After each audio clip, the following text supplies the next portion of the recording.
It may well have been the best racing game marketing campaign of the decade. Stunning trailers, awesome sports cars through the decades, mod support, career, ranked racing. But with Project Motor Racing launching next month, a full version by the way, on both PC and consoles, is it ready? So, Project Motor Racing, we're back at it once again. This time though, there's only a month or so till launch, so we kind of need this game to feel pretty close to ready. Thankfully, we've got access to a more open version of the game, so we're able to test quite a few things here today. We still don't have much time, but I have been jumping in and out of a few different cars and tracks, trying different combinations, so we're just going to cover some of my thoughts from this. First of all, I'm driving a car from the newly announced GTO class, so this is your classic 90s IMSA with the Audi 90 Quattro, the RX-7, the XR7, Roush car. I'm driving the RX-7 at the moment, and this was a big positive for me. So as you can see, I'm also racing against AI, first time we've seen this. And doing this combo around Lexington, which you may recognize looks a lot like Mid-Ohio, but it's called Lexington in the game.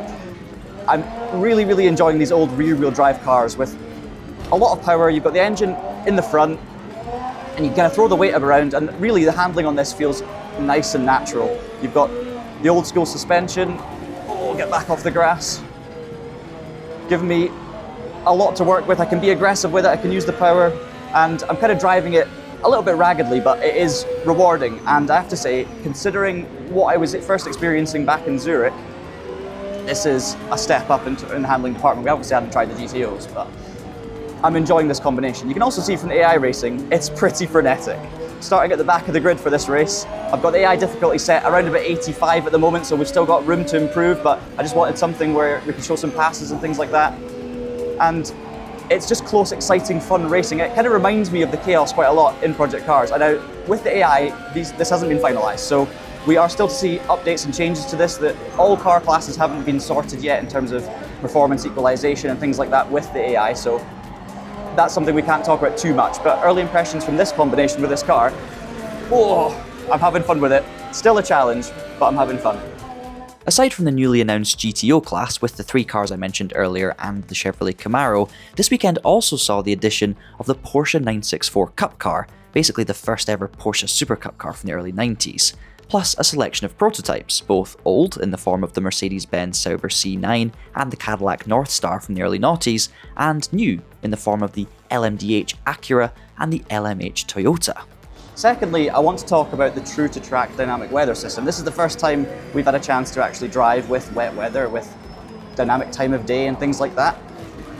And so far, it looks pretty good. You get a lot of spray from the cars in front. If you go really close, you can see a little bit, and then as you go just a tiny bit further back, more spray, it's more difficult to see, so that's good. I also really like the rain effects on the windscreen. It's all very immersive and pretty, and yeah, I'm impressed with that so far. In terms of the way the water builds up and stuff, you can see the tram tracks on the road where the cars have gone in front of you. You've obviously got less grip, although it doesn't feel super complex in terms of the way the grip changes across the surface. I've not really had enough time to test it in lots of different conditions and see how it is drying, for instance. We're just kind of getting a few laps in different cars in the wet, but the grip level's generally a little bit lower. It kind of reminds me of the wet weather systems in previous Project Cars games, for instance, which isn't necessarily a big surprise.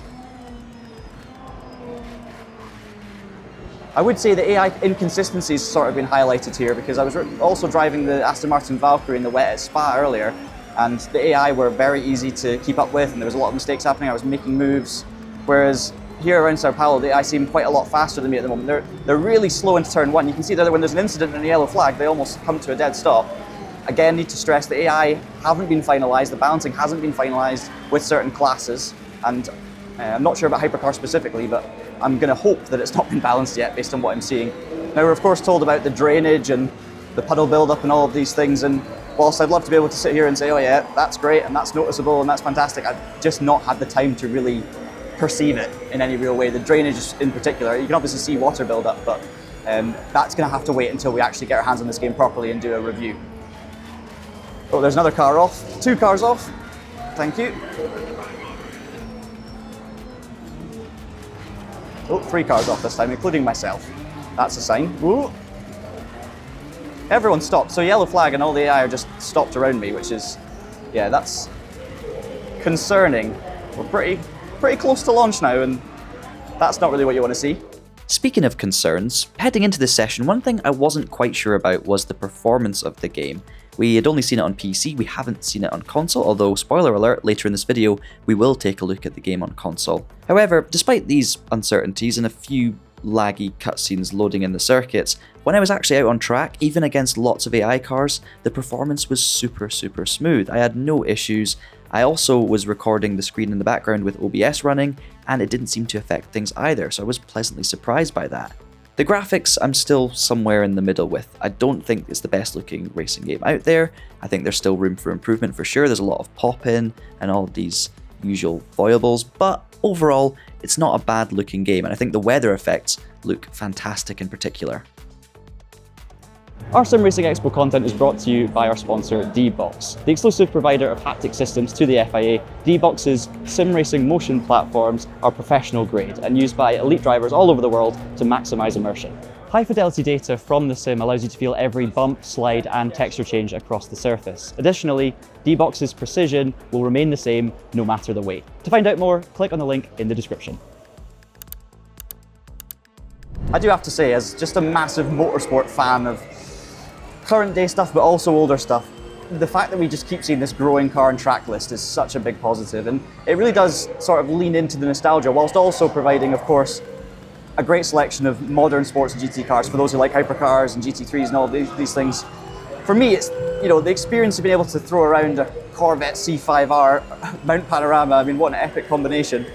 That's the sort of thing that really does get the blood flowing. So we obviously just need to see a lot more in terms of how the AI consistency is going to be. And I worry when I use the term we need to see a lot more at this stage, because it's more because I haven't had enough time to really try all the different things multiple times and find the flaws and find the good bits.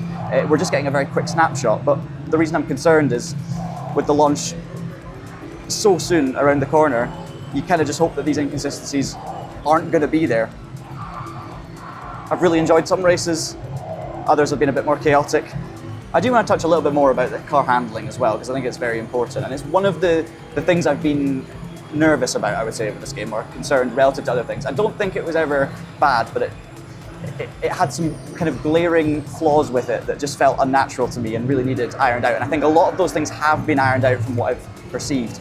I drove a few laps in GT3 cars again, because that was where a lot of my concerns were sort of coming from. Just the way that, especially with the mid-engined Lamborghini at low speed, the car would just snap, in my opinion, too easily. And that was something I talked about as well.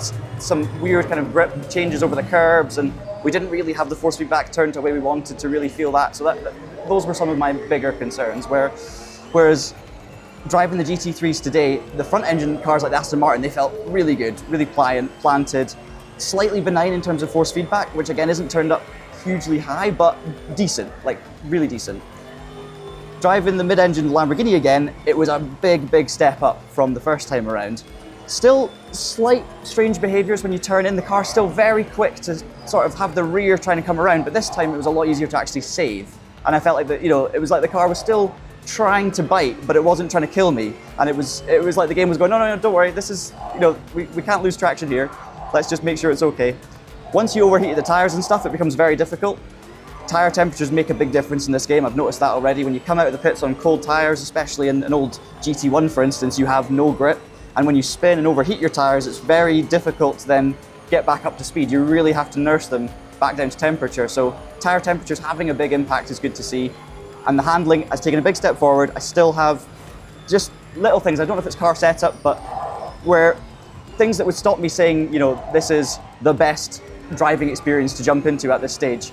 But overall, as a general rule of thumb, the cars do feel decent and they feel authentic. I also think the GT cars in particular are a little bit closer to the limit of what I would be really happy with, as opposed to the prototypes and higher downforce cars, which just sort of feel a little bit further away from reality in terms of how the downforce actually affects the feeling through the steering wheel and stuff like that. Again, it's still like a step up from when I used to play the Project Cars games, for instance. We're still talking like big improvements. I almost feel like this is what Project Cars 4 could have felt like. That's kind of where my brain's at with this. But you've got so many things to compare it to now in terms of the hardcore PC sims and stuff like that. This game, of course, coming to console as well. Actually, on that subject, let's hand over to Tom. And time now for a brief console interlude, as I'm playing it on a PlayStation 5. The first time anyone outside of the studio, I'm told, has tried Project Motor Racing on a console. It will obviously be coming to Xbox Series S and X as well upon launch, and we're promised physics parity between the PC version and cross-platform multiplayer. But most of that is known already. What does it look and feel like on a console? Well, we've tried it previously on a gamepad, but now we're trying it again, and I would say in the GT4 car, which is a relatively straightforward car to drive, just takes a couple of corners to get used to the handling without a steering wheel. That's very positive. Now that I've got a load of assists on, and like I say, downforce heavy car with slicks, straightforward car to drive, but it's responsive. I've got the racing lines on because by default, apparently when you switch to a controller, it will add on a load of assists, and I'm not in, I don't have time to switch those off for this particular video right now.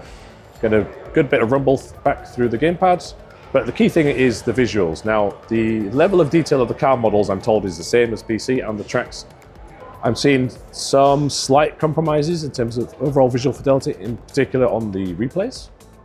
But it's running at 60 frames a second. I've got the full car damage as I just drove into another Aston Martin there.